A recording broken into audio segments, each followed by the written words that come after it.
এই আওয়াজটা নিশ্চয়ই তোমরা এর আগে অনেকবার শুনেই থাকবে। কখনো কি ভেবে দেখেছো এই দুটো শব্দের মানে কি? আমাদের জীবনে দুটো সময় একদম নিশ্চিত, জন্ম ও মৃত্যু। আর এই দুটো সময় আমাদের হাতে থাকে না, কিন্তু এর মধ্যে যা ঘটে তা আমাদের হাতে থাকে। এই গল্পটা এর আগে নিশ্চয়ই কখনো শুনে থাকবে যে একটা লোক সে জেনে যায় তার ক্যান্সার হয়েছে, আর সে আর মাত্র 1 মাস বাঁচবে। আর সে যেই এই খবরটা শোনে সে অবাক হয়ে যায়, আর সে সব কাজ ছেড়ে দিয়ে যে কাজটা জরুরি সেই কাজটা করে। আর সে সেই সব লোকের সঙ্গে দেখা করে যারা তার খুব কাছের লোক হয়, যেমন ফ্যামিলি, বন্ধু বান্ধব, তাদের সঙ্গে দেখা করে। আর সে তার সব কাজ ছেড়ে, সব ফালতু কাজ ছেড়ে সেই কাজ করে যেটা বেশি জরুরি, যেটা তার জীবনে করা খুব প্রয়োজন। ভাবো তো সেই মানুষটা যদি তুমি হতে, আর যদি তুমি জেনে যাও যে আজ থেকে 30 দিন পরে তুমি আর এই পৃথিবীতে থাকবে না, তোমার কাছে আর মাত্র 30 দিন আছে, তো তুমি সেই সময় কি করবে? একটু ধীর মস্তিষ্কে ভাবো তো, নিজেকে প্রশ্ন করো, তুমি ঠিক কি করবে? এই দুনিয়ার কথা না ভেবে সুখ দুঃখ, রাগ অভিমান, কাজ কাম, সোশ্যাল মিডিয়া সব কিছু ফেলে সবচেয়ে বেশি যেটা ইম্পর্টেন্ট, তুমি সেই কাজটা করবে। তুমি সেই সব স্বপ্ন পূরণ করবে যেটার জন্য তুমি এতদিন বেঁচেছিলে।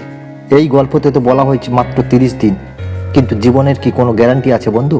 যে কোনো সময় শেষ হয়ে যেতে পারে, আগের মুহূর্তের কোনো খবরই নেই। তো আমরা কেন ওয়েট করব যে এটা হয়ে যাক, ওটা হয়ে যাক, তারপরে আমি করব? যে কোনো কাজ করার কোনো নির্দিষ্ট সময় হয় না। সকাল কিংবা সন্ধ্যা, দিন কিংবা রাত, কোনো নির্দিষ্ট সময় নেই।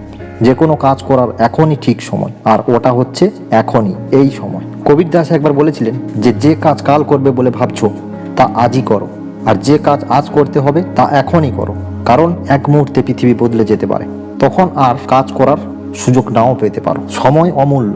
আমরা অনেক সময় ভাবি এটা কাল করব, পরে করব, কিন্তু সেই কাল হয়তো তোমার জীবনে আর কোনোদিন আসবে না। জীবনে সাফল্য পেতে হলে আমাদের এখনই কাজ শুরু করতে হবে, কারণ সময় কারোর জন্য থেমে থাকে না।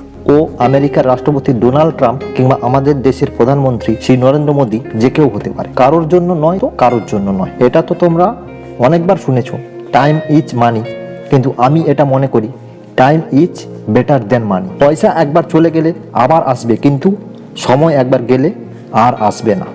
পয়সা তো হাতের ময়লা, যত ঘষবে তত বাড়বে, কিন্তু সময় সংক্ষিপ্ত বন্ধু। তুমি বলো তো, পিছনের 1 সেকেন্ডও ফিরিয়ে দিতে ও তোমার জীবনে কোনোদিন আসবে না। তুমি যে জীবনে নিঃশ্বাস নিচ্ছ সেও তোমার জীবনে কোনোদিন ফিরে আসবে না।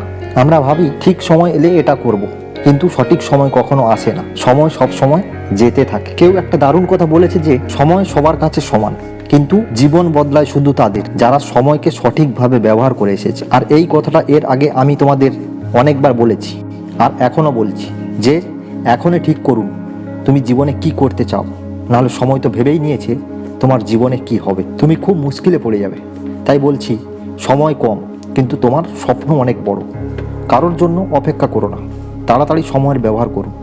Your time start from right now.